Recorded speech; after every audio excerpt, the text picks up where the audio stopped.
Hey, Parabien here. So, about after 30 hours pumped into Monster Hunter Wilds, since this, I can finally make my mind about it. The game is amazing, but, and there are some big buts in the middle, it has some very glaring issues that should not exist. They happen in past games, and Capcom does not seem to care for improvement. To give you an idea on how the game is, we will take it by first tackling the story, and you start the game by customizing your character. It's great, you can make almost anything, and then you are thrown into the story. Also, just look at my cat.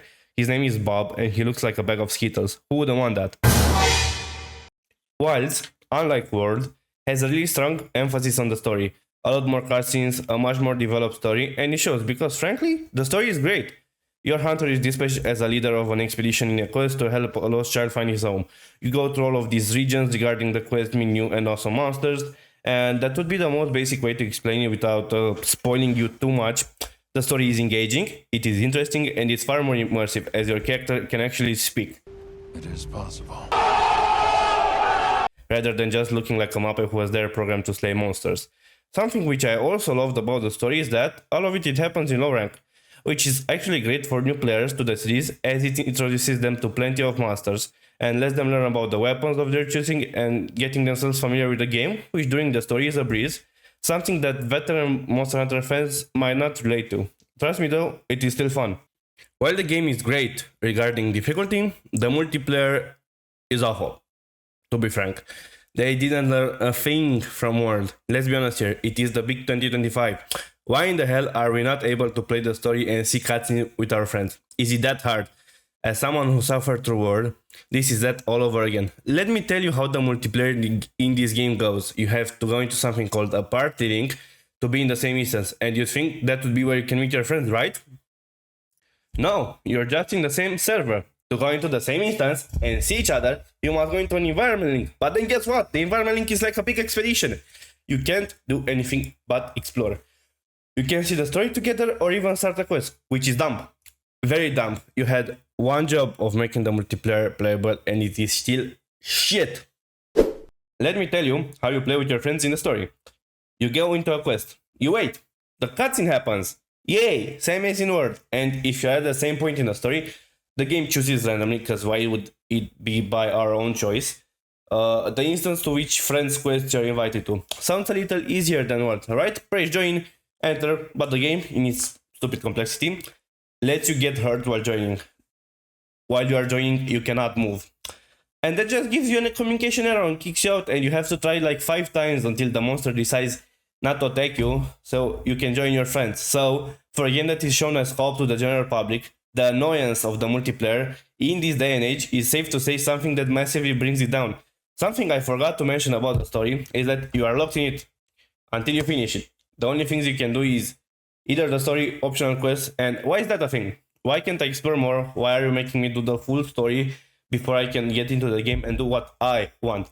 You crafted an amazing story and then destroyed the experience by trapping the player in it for probably 15 hours that they will take to go through it.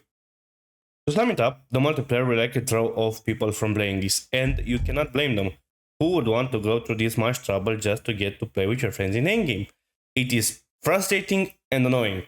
While the story was perfectly made to bring in new players, the multiplayer aspect of it and the fact that you are locked in the story until you finish it with not being able to do some exploring on your own, except for the optional quest, will make it hard for people to enjoy. Alright, sorry about that, I just had massive gripes with the multiplayer. But if you get past that, you are in for a great game. After the immersive story, you unlock the high rank of the game where the difficulty of the monsters amps up. You're able to craft high rank armor, both alpha and beta armor, as in the previous games. You can make builds, go on investigations, and you're able to access transmog. You're able to customize your armor, stuff like that.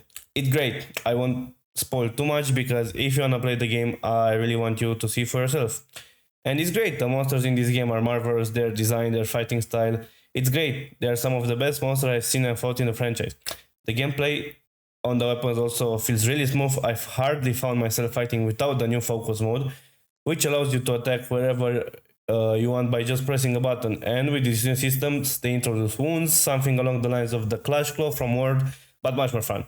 They also give special attacks for these wounds if you target them with the special attack you unlock and you deal a lot of damage, as well as unlocking a really cool attack, and the cool example would be the dual blades, which literally turn you into Levi from Attack on Titan. Just watch this.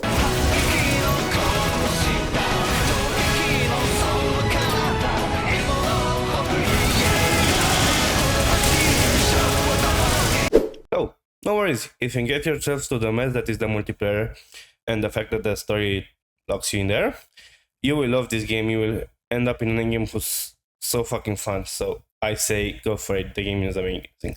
But something else that you must keep in mind, the performance. Personally, I had no issues, well, not too many, because my frame rates were a little low for my system, but I was also streaming and filming, so that was the reason. But I could barely break 80 FPS with frame gen, and if I didn't have frame gen on, it would go under 60 or 50, and my computer is powerful, it should not be there. I mean, you can look at the reviews on Steam, the game runs like shit, to be frank, and this isn't something that's new. This is new with Capcom. The word was the same when it was released, and even though it should have launched as a game that works fine, you'd think they learned from more, but they did not. So I hope they address this soon, because not being able to play the game on some powerful systems is embarrassing. For the end, I would like to give this game about an 8 out of 10.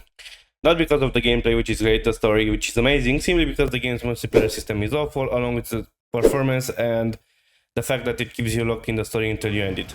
It drags it down, and in this day and age, this should not be a thing. Games should release with a decent performance, with a more decent multiplayer, because it's 2025.